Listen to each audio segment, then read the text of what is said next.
অবশেষে জাতীয় কবির রাষ্ট্রীয় স্বীকৃতি পেতে যাচ্ছেন বিদ্রোহী কবি কাজী নজরুল ইসলাম। তাকে বাংলাদেশের জাতীয় কবি হিসেবে ভূষিত করে প্রজ্ঞাপন প্রকাশের প্রস্তাব অনুমোদন করা হয়েছে। বৃহস্পতিবার রাজধানীর তেজগাঁওয়ে অন্তর্বর্তী সরকারের প্রধান উপদেষ্টার কার্যালয়ে উপদেষ্টা পরিষদের বৈঠকে এই সিদ্ধান্ত গৃহীত হয়। সংস্কৃতি বিষয়ক মন্ত্রণালয় এই প্রস্তাবটি এনেছে। তবে বাংলাদেশের জাতীয় কবি হিসেবে কাজী নজরুল ইসলামের নাম সংবিধানে অন্তর্ভুক্ত করার প্রস্তাব অনুমোদন দেয়নি উপদেষ্টা পরিষদ। সংবাদ বিজ্ঞপ্তি দিয়ে এ তথ্য জানিয়েছে মন্ত্রিপরিষদ বিভাগ, যেখানে বলা হয়েছে 1987 সাল থেকে কাজী নজরুল ইসলামকে দেশের জাতীয় কবির মর্যাদা দেওয়া হলেও এ বিষয়ে রাষ্ট্রীয় কোনো স্বীকৃতি নেই। শুধু কবি কাজী নজরুল ইনস্টিটিউট আইনে জাতীয় কবি হিসেবে কাজী নজরুল ইসলামের নাম লেখা আছে। 1899 সালে 24 মে ভারতের পশ্চিমবঙ্গের বর্ধমান জেলার আসানসোল মহকুমার চুরুলিয়া গ্রামে জন্মগ্রহণ করেন কাজী নজরুল ইসলাম।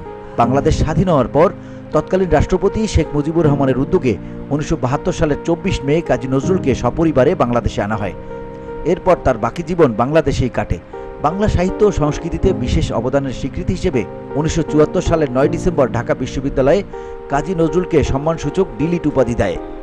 1976 সালের জানুয়ারিতে কাজী নজরুলকে বাংলাদেশের নাগরিকত্ব দেওয়া হয়। 1976 সালের 21 ফেব্রুয়ারি তাকে 21 পদকে ভূষিত করা হয়। 1976 সালের 29 আগস্ট মারা যান কাজী নজরুল। মারা যাওয়ার 48 বছর পর এখন তাকে বাংলাদেশের জাতীয় কবির স্বীকৃতি দেওয়া হচ্ছে। VOD Bangla news desk.